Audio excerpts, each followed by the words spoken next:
All right. So today what we're going to do is we're going to talk about the beginnings of the Reformation. We're going to explain what it was, what the causes were, and then we're going to look at its founder, Martin Luther, and we're going to explain what some of the core ideas were of this new religion that he founded, Lutheranism, which is a type of Protestantism.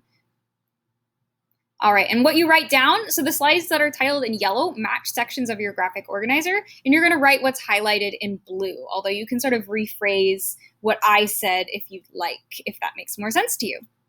All right, so first of all, well, what was the Protestant Reformation? So it was a movement to reform or fix the Catholic Church that actually ultimately split the church and leads to a new form of Christianity, Protestantism. And so Protestantism is like the umbrella group, Lutheranism is a type of Protestantism, and then we're also going to see new forms of Protestantism emerge after Luther. This movement began in Northern Europe, and it occurred during the 1500s, and it led to a series of not just religious conflicts, but also political conflicts, so revolts and wars and power struggles, and these are going to stretch well into the 1600s and end in 1648. So today what we're going to do is we're going to look at the context in which this movement emerged, as well as some of the religious and political causes before we get to Martin Luther.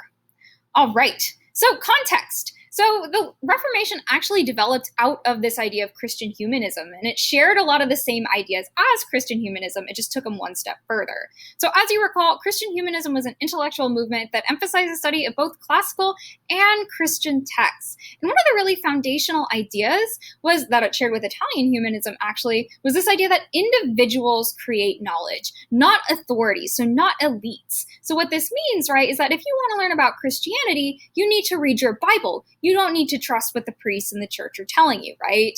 And that even goes to, well, you don't even maybe even need to trust the Pope. And what it did is it also critiqued the corruption of the Catholic Church. And this is something that we'll be talking about a little bit later. The Catholic Church during the Renaissance was enormously corrupt, and we'll talk about why that was. And then, of course, one of the technological factors that helped facilitate the spread of the Reformation was the printing press. So as you recall, the printing press made it easier and cheaper to spread new ideas. So that's going to help these Protestant ideas spread.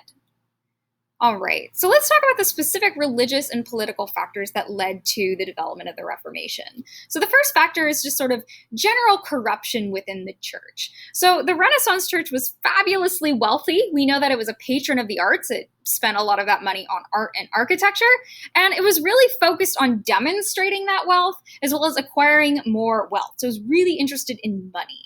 And popes lived these fantastically lavish lifestyles, and they were really interested in all kinds of like political intrigue and drama. They weren't really focused on being good Christians. They weren't really focused on like being good people at all, actually. And one of the best examples of this, one of the most famous Renaissance popes is Pope Leo X.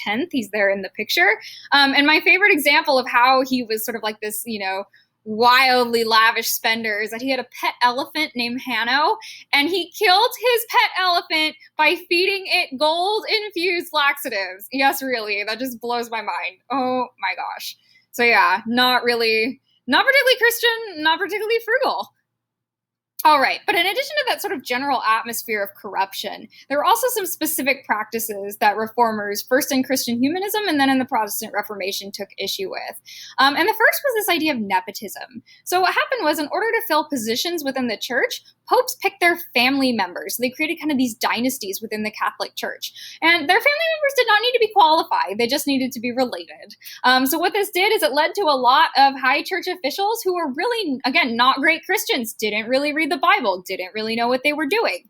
And related to this was this idea of pluralism. So in order to raise money, because again, that's what the church is concerned with during this time, high church officials often held like multiple positions so they could collect more money. And what this did is it led to this idea of absenteeism, which is when church officials, because they held so many various positions, they couldn't actually be in multiple places at once. So they didn't actually fulfill their duties. They kind of contracted them out to underlings. And again, a lot of times these underlings were really not that well qualified. They didn't know the Bible that well. So what pluralism and nepotism sort of in combination led to is a bunch of really uneducated priests preaching, complete and total BS. They had no idea what they were doing. So those were two issues. And then really one of the biggest and most famous objections that people had during this time period was this idea of the sale of indulgences. So during this time period, most Catholics don't believe this anymore, but there's this idea that there was sort of like this middle ground between heaven and hell called purgatory, and you would kind of get stuck there. And so what people could do is they could go to the church and they could basically purchase these get out of purgatory free cards. So the priest would sign off and say, like, yeah, hey, this guy's with me. He doesn't have to go to purgatory. He can go to heaven. And as you can imagine, because the church was so focused on acquiring money, during the Renaissance, they really ramped up the sale of indulgences. It's like a money-making scheme, right? And this guy over here, this is Johann Tetzel, and he was this friar who's really famous for like being great at selling and marketing indulgences. Like he came up with one of the earliest marketing jingles. So a lot of people looked at this and they're like, you know what? That just really shows the church is obsessed with money. They don't really care about people's souls.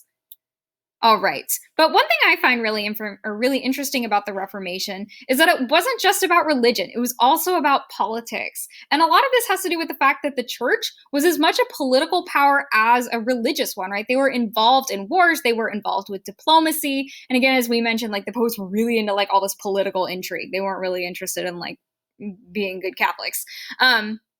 And so Pope Leo X, that Renaissance Pope we talked about, had a really close alliance with the Holy Roman Empire, specifically the Emperor Charles V in the early 1500s. And if you look at the map here, by this point, the Holy Roman Empire, and remember from last unit, they were really good at like building relationships through marriage and extending their power that way. So through marriage, they were able to get just like not just Central Europe. So over here, they also got the Netherlands up here. They got Spain, and they got chunks of Italy. So they control really a big chunk of the European population at this time. And they sort of legitimize themselves through this alliance with the Pope. So embracing Protestantism or criticizing the church became this way to rebel against the political power of the church and the political power of the Holy Roman Empire because they were so closely aligned with one another. And I'm going to have you write this example down. You don't know who he is yet, but you will in a second. Frederick the Wise. We'll meet him in just a second, but write him down because he's a great example of this. All right.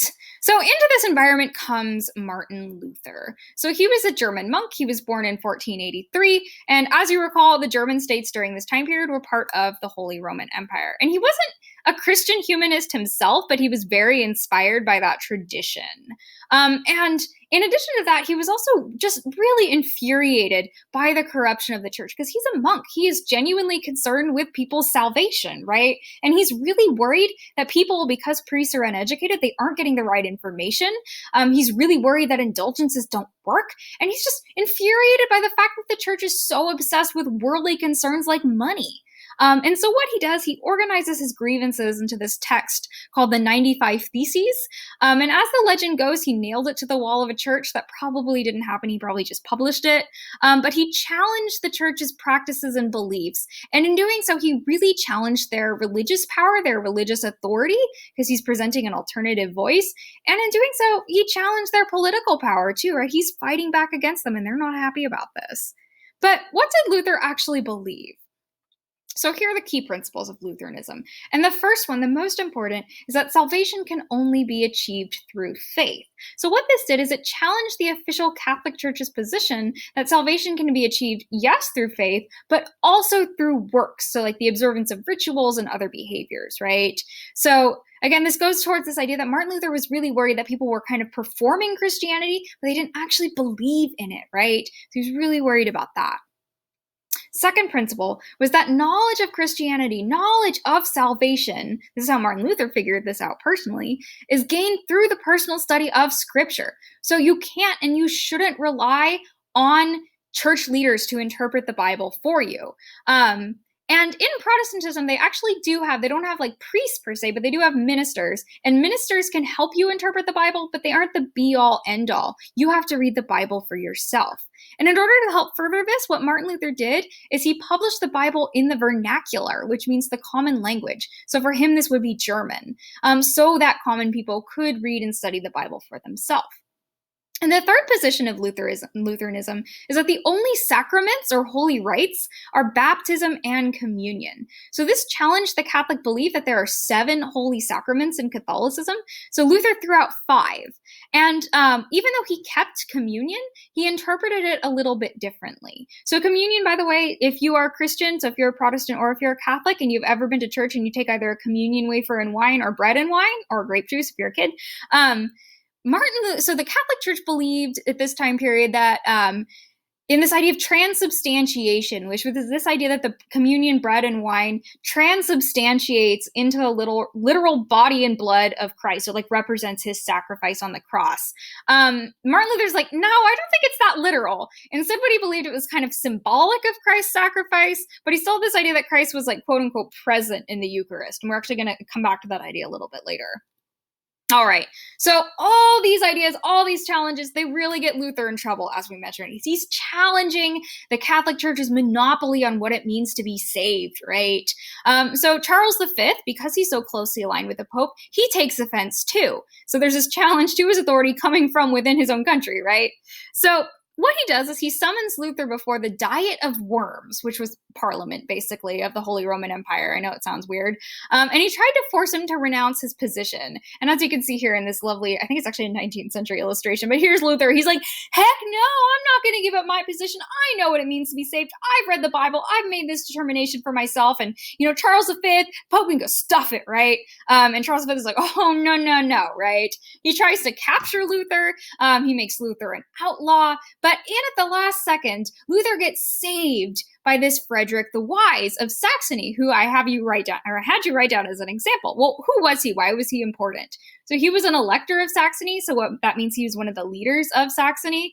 And theoretically, as an elector, he was supposed to be allowed to elect the Holy Roman Emperor, but he didn't really have that much power. And he's not happy about being under the thumb of the Holy Roman Empire, right? So what he does is, by supporting Martin Luther, he's mounting a challenge to the political authority of the Holy Roman Empire. So again, he's just this really great example of how the Reformation was both political and religious, right? And Frederick didn't even actually convert to Protestantism. He just supported Luther, which again just really highlights that political aspect, which, as we're going to see, is going to take on a whole new dimension very shortly. So that is that. Thank you for watching.